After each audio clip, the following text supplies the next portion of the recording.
Glenn's gonna make his famous white bread. We're gonna can it.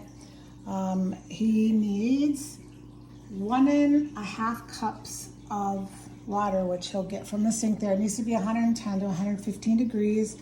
1.5 teaspoons of active dry yeast. You can use the quick rise. Teaspoon of salt. There's some sugar in there too. 3.5 teaspoons of sugar. And he's gonna go ahead and get his water in there to get that yeast blooming. All right, now while he's waiting for the yeast to activate, he's gonna put in his mixing bowl 4 cups. How many you got? 4. Is it 4 cups of flour? Yes. 4 cups of flour. And Salt? 3 salt. Yes, teaspoon of salt. And Butter? 3 tablespoons of butter or shortening. Oop. And that's it. Once the yeast is ready, it's going to take about 5 to 10 minutes. Needs to get pretty frothy. It's already starting to. There's your yeast. It's ready to go.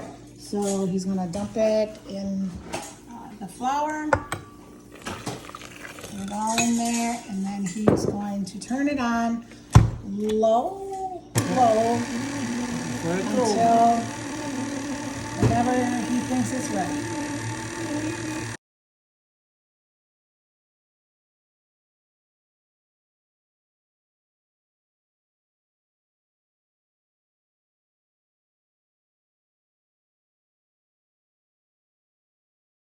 It's pulled away from the side, so now he's gonna take it and just kind of knead it just a tiny bit, and then put it in a oiled bowl.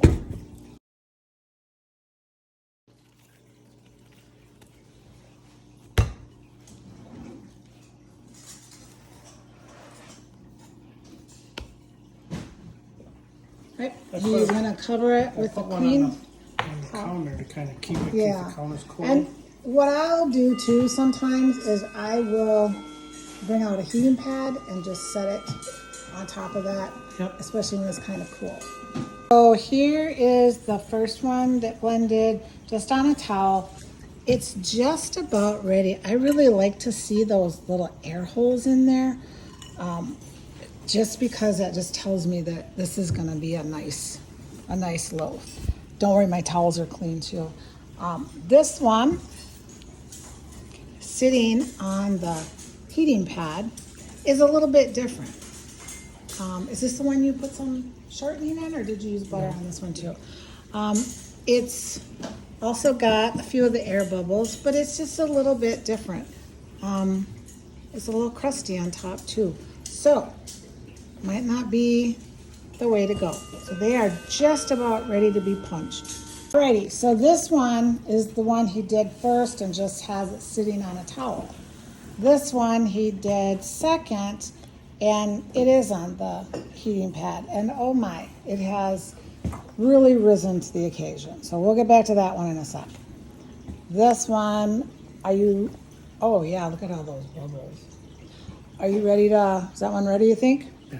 Okay, so we've got to oil the jars, and then we're going to put them in the jars, and they're going to do their second rise in there, and then we'll put them in the oven. Turn the oven on to 350. Don't preheat, because I always worry about the jars breaking, going from cold to hot. So don't preheat. Turn it on when it hits that. When it hits 350, start your timer. I usually do 10 minutes at a time until it just starts to turn golden brown, because it will finish in the water bath process. I got a little distracted and Glenn punched it down without showing it, so that's okay. So now he's gonna just roll it up like this a couple times, nothing major. And then he's gonna get those jars oiled, and we're gonna put, he said, like a little over a quarter of the way because these do rise a lot.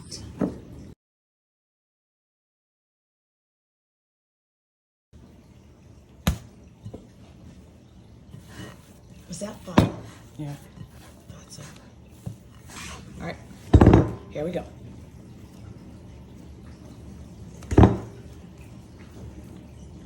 That's good. I know they're gonna rise a lot. You think that's good? Go ahead. Let's do one that, one a little bit higher, and one a little bit more. So like now half. Man, you are rough. Holy cow.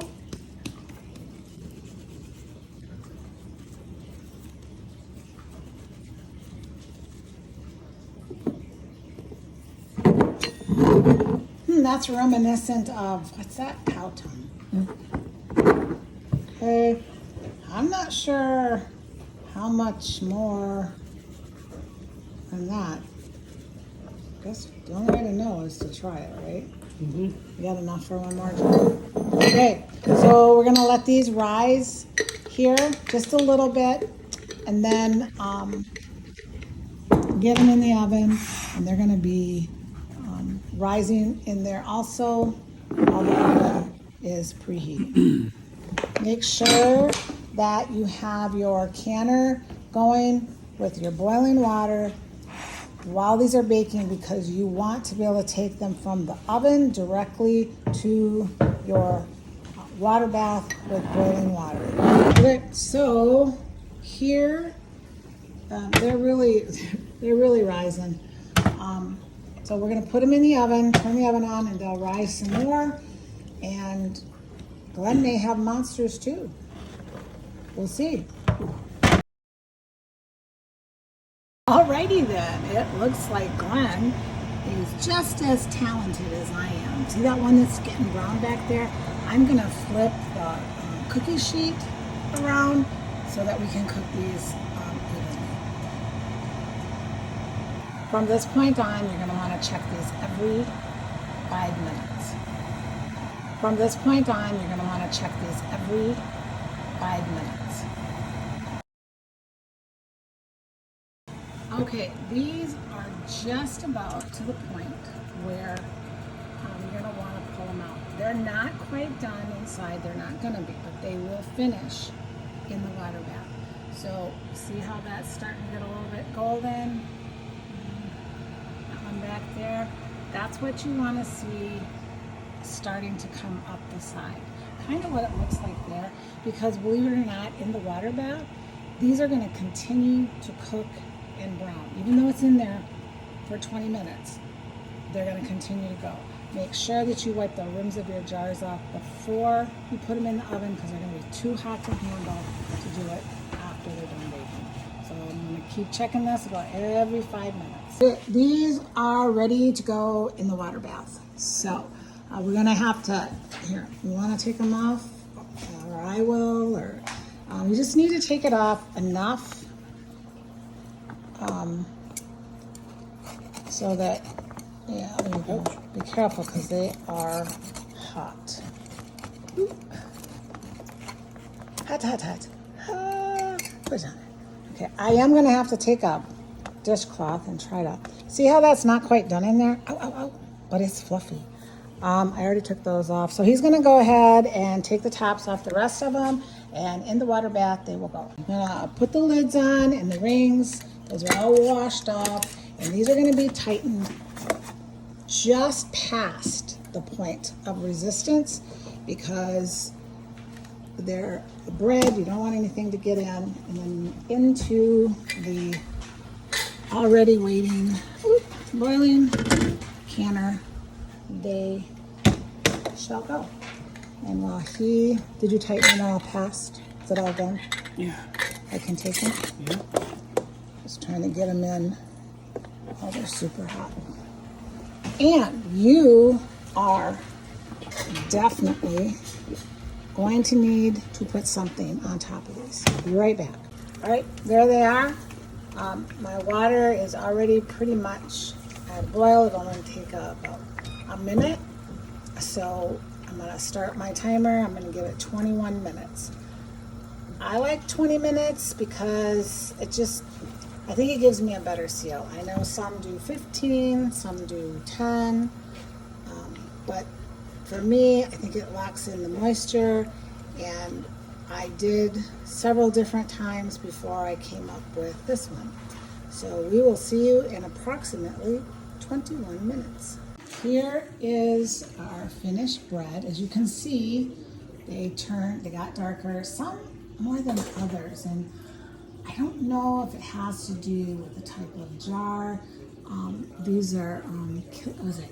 What are they called? Kilner. These are Kilner jars. These are ball jars. I don't know. It shouldn't make a difference, but I don't know. Maybe. I don't think so. I don't know. Anyway, they will continue to brown because the jars are so hot. But for us to have bread made like this, even though those pieces are small, it's still well worth it, because when we're in a rush for a meal, all we have to do is grab a jar, slice it up, poof, off we go. You can make a cheesy onion with it. No, don't use onion, because that would have to go for more than the 20 minutes. But you can put, we make Italian bread, we make just all different flavors. So if you haven't done this, try it. The recipe is simple, nothing really to it. So I hope you give it a try and let me know how it turns out.